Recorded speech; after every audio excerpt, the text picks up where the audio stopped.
Another day, another gala. Hello little family! Welcome to our vlog! Alam ko maraming makaka-relate na mga mommies dito na every time may gala ang family, tayong mga mommies ang unang-unang nagigising. Bukod sa kailangan nating i-prepare yung mga sarili natin, tayo din kasi yung magpe-prepare sa family. Kaya ito, 6 AM pa lang, bumangon na ako para maligo. Natapos ako at 7 AM and thankfully tulog pa rin yung mag-ama ko. Mas gusto ko kasi muna yung ganyan para nakakapag-ayos ako at nakakakilos para sa sarili ko.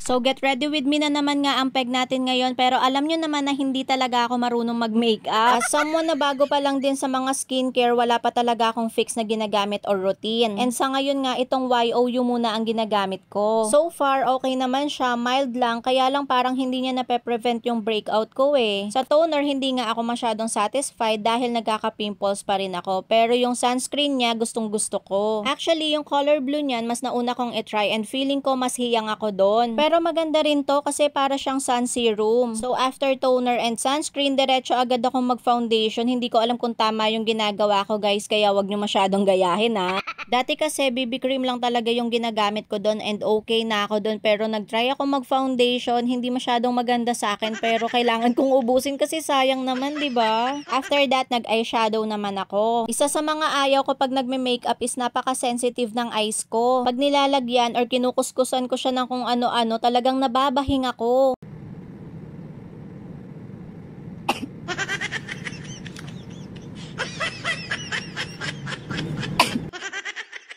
Ito nga palang ginagawa ko sa eyeshadow, pinagsasama yung dalawang color. Nakita ko siya sa reel sa FB and tinatry ko lang kung effective ba. Medyo parang sinuntok yung mata ko dito pero sige lang, mag-blush on muna tayo. Itong unang blush on na ginawa ko parang hindi ako satisfied kasi parang wala lang siya. So ginamit ko ulit yung favorite lipstick ko na pwede ring blush on. Kaya lang parang puro pula na lang yung nakita ko sa mukha ko, kaya ayan, pinagbubura ko na lang ulit. Ang bet ko lang kasi talaga yung parang no makeup look, char.